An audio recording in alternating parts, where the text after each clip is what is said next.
എന്നാലും മന്ത്രി വീണ ജോർജിനെതിരായ പ്രതിഷേധത്തിൽ 5 KSU പ്രവർത്തകരെ കസ്റ്റഡിയിലെടുത്തിട്ടുണ്ട്. ജില്ലാ പ്രസിഡന്റ് MC അതുൽ ഉൾപ്പെടെയുള്ളവരാണ് കസ്റ്റഡിയിലെടുത്തിട്ടുള്ളത്. വിശദാംശങ്ങൾ നൽകാനായി ബിജീഷ് ഗോവിന്ദൻ ചേരുകയാണ്. ബിജീഷ്, ജില്ലാ പ്രസിഡന്റ് അതുലിന്റെ നേതൃത്വത്തിൽ തന്നെയായിരുന്നു റെയിൽവേ സ്റ്റേഷനിലേക്കുള്ള പ്രതിഷേധവും. ഈ സംഭവത്തിന് പിന്നാലെ തന്നെ ഇവരെ കസ്റ്റഡിയിലെടുക്കുകയായിരുന്നു. വിജയ, ഇത് പ്രതിഷേധം നടത്തിയതിന്റെ പിന്നാലെ തന്നെ ഇവരെ കസ്റ്റഡിയിലെടുത്തവരാണുള്ളത്. MC അതുൽ കണ്ണൂരിലെ KSUവിന്റെ ജില്ലാ പ്രസിഡന്റാണ്. ഒപ്പം തന്നെ മറ്റ് 4 പ്രവർത്തകർ കൂടിയുണ്ട്. ഇവർ 5 പേർ ചേർന്നാണ് മന്ത്രിക്കെതിരെ കണ്ണൂർ റെയിൽവേ സ്റ്റേഷനിൽ വെച്ച് പ്രതിഷേധ പരിപാടി സംഘടിപ്പിച്ചത്.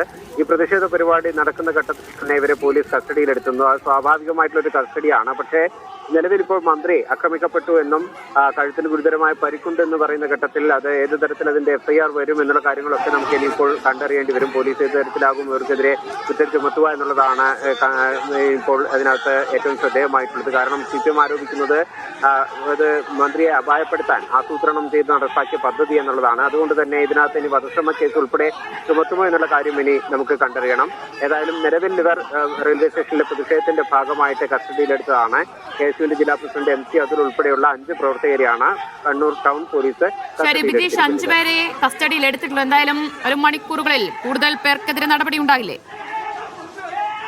ഇതിനകത്ത് കൂടുതൽ പ്രവർത്തകർ കണ്ണൂർ റെയിൽവേ സ്റ്റേഷനിൽ നടന്ന പ്രതിഷേധത്തിന്റെ അകത്ത് പങ്കെടുത്തിട്ടില്ല. അതുകൊണ്ട് തന്നെ ഇനി കൂടുതൽ പേരുണ്ടാകുമോ എന്നുള്ളതും നമുക്ക് ഈ ഘട്ടത്തിൽ പറയാൻ കഴിയില്ല. കാരണം ഈ 5 പേരാണ് പ്രതിഷേധത്തിന്റെ ഭാഗമായിട്ട് റെയിൽവേ സ്റ്റേഷനിൽ ഉണ്ടായിരുന്നത്. മന്ത്രിക്ക് നേരെ കരിങ്കൊടിയുമായി ഓടിയെത്തുന്നത് MC അതുൽ എന്ന KSUവിന്റെ ജില്ലാ പ്രസിഡന്റാണ്. ഒപ്പം തന്നെ മറ്റ് 4 പ്രവർത്തകർ റെയിൽവേ സ്റ്റേഷനിലെ പ്ലാറ്റ്ഫോമിലുണ്ടായിരുന്നു.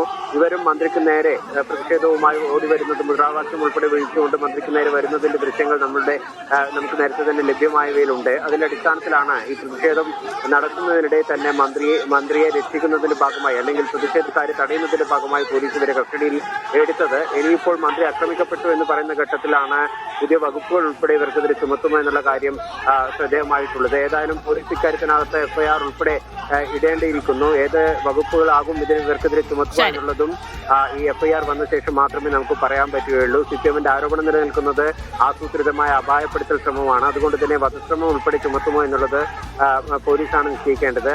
ഈ നേരത്തെ നൗഫൽ സൂചിപ്പിച്ചതുപോലെ തന്നെ റെയിൽവേ സ്റ്റേഷനിലെ CCTV ദൃശ്യങ്ങൾ ഉൾപ്പെടെ ഇതിനകത്ത് ആരോഗ്യമന്ത്രിക്ക് പരിക്കേറ്റതുമായി ബന്ധപ്പെട്ട നിലവിൽ 5 KSU പ്രവർത്തകരാണ് കസ്റ്റഡിയിലുള്ളത്. വിശദാംശങ്ങളാണ് ബിജീഷ് ഗോവിന്ദൻ നൽകിയത്.